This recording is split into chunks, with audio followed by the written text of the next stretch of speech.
महाराष्ट्रात महात्मा बसवेश्वरांची शासकीय जयंती सुरुवात झाली। त्याच वेळेला सेवा संघटनेने महापालिकेतून आकाशवाणीजवळच्या चौकाला महात्मा बसवेश्वरांचं नाव देऊन पुतळा बसवा ही मागणी केली होती।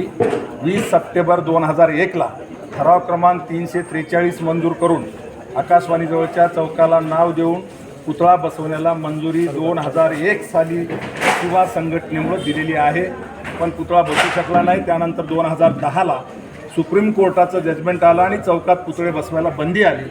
त्यामुळं 2011ला सेवा संघटनेने महापालिकेवर मोर्चा काढला आणि त्यानंतर अनिताताई घोडेले महापौर होते, समीरजी राजूरकरसुद्धा त्यावेळेला नगरसेवक होते आणि इतरही होते।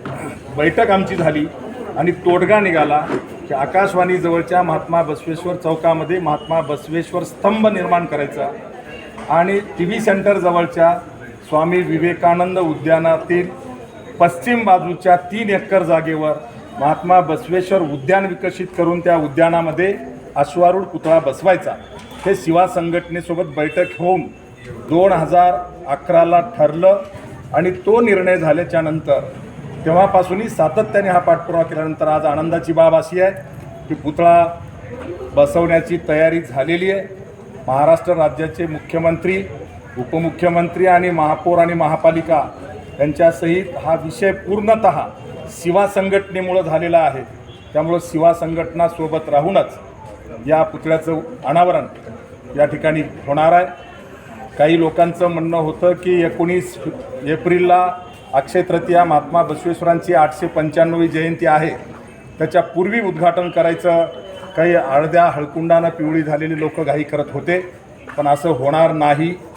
पूर्ण विकसित झाल्यानंतर परिपूर्ण पुतळ्याचं काम संपल्यानंतर महाराष्ट्राचे मुख्यमंत्री, उपमुख्यमंत्री यांच्या उपस्थितीमध्ये भव्य दिव्य असा कार्यक्रम घेऊन पुतळ्याचं अनावरण करायचा निर्णय आज सेवा संघटनेच्या जिल्हा बैठकीमध्ये आम्ही केलेला आहे आणि जयंती 19 एप्रिल 2026ला सकाळी 9 वाजता आकाशवाणीजवळील महात्मा बसवेश्वर चौकात प्रथेप्रमाणे सेवा संघटनेचं झेंडावंदन करून अभिवादन कार्यक्रमाने मोटरसायकल रॅली होणार आहे।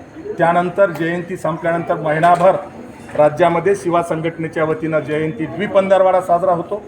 त्याचा समारोप दरवर्षी मंत्रालयासमोरच्या यशवंतराव चव्हाण सभागृहात असतो, पण यावर्षी आमचा प्रयत्न असेल की किमान जयंती द्विपंधरवाडाच्या समारोपाला किंवा त्यानंतर योग्य वेळ काढून परिपूर्ण काम झाल्याच्या नंतर पुतळ्याचं अनावरण होईल। कुठल्याही परिस्थितीमध्ये जयंतीच्या पूर्वी 19 एप्रिलच्या पूर्वी पुतळ्याचं अनावरण सेवा संघटना होऊ देणार नाही, कारण अर्धवट काम राहिलं तर पुन्हा त्याकडे प्रशासन बघत नसतं आणि म्हणून पूर्ण काम झाल्याशिवाय पुतळ्याचं अनावरण सेवा संघटना होऊ देणार नाही असा निर्णय आजच्या बैठकीमध्ये आम्ही घेतलेला आहे।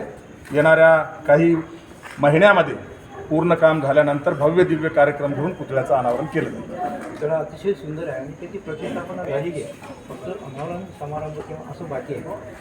बघा, लंडनमध्ये डॉक्टर नीरज पाटील मेयर झाल्यानंतर 2016ला लंडनच्या पार्लमेंटच्या समोर महात्मा बसवेश्वरांचा पुतळा बसवण्यात आला होता। 2 वर्ष पुतळा झाकून होता।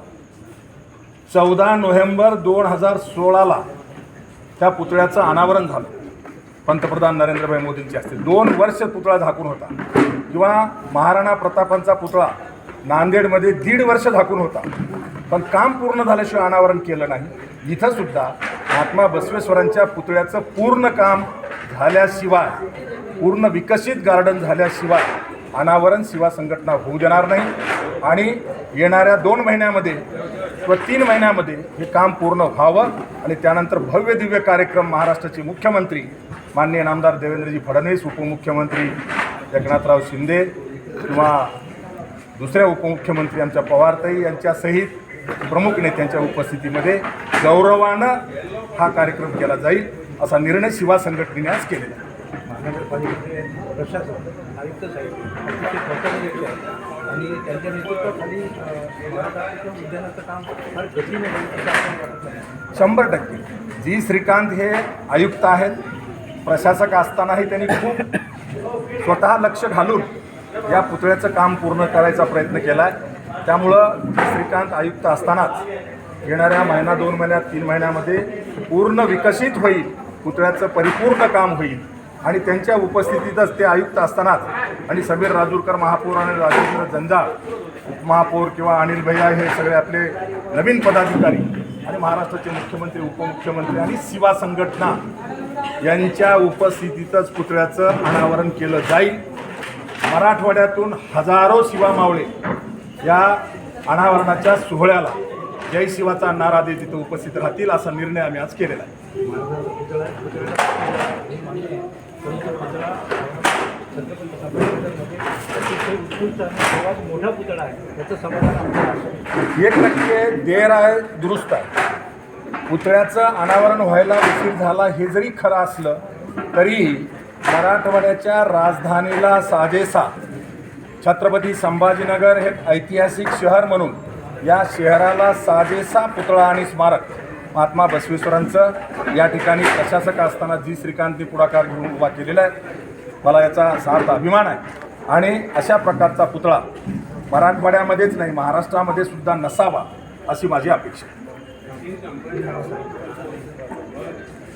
मी प्राध्यापक मनोहर धोंडे शिवा संघटनेचा संस्थापक तथा राष्ट्रीय अध्यक्ष या नात्यानं तमाम वीरशैव लिंगायतासह बहुजनवादी समतावादी भारतीय नागरिकांना मराठवाड्यातील जनतेला आवाहन करतो की जी पुतळा अनावरणाची तारीख ठरेल पूर्ण विकसित झाल्यानंतर त्या तारखेला ढोल ताशाचा गजर करत शिवा संघटनेचा जयघोष करत हजारोंच्या संख्येने सगळ्या मावळ्यांनी त्या कार्यक्रमाला उपस्थित राहावं असं आवाहन करतो. धन्यवाद. जय शिवा.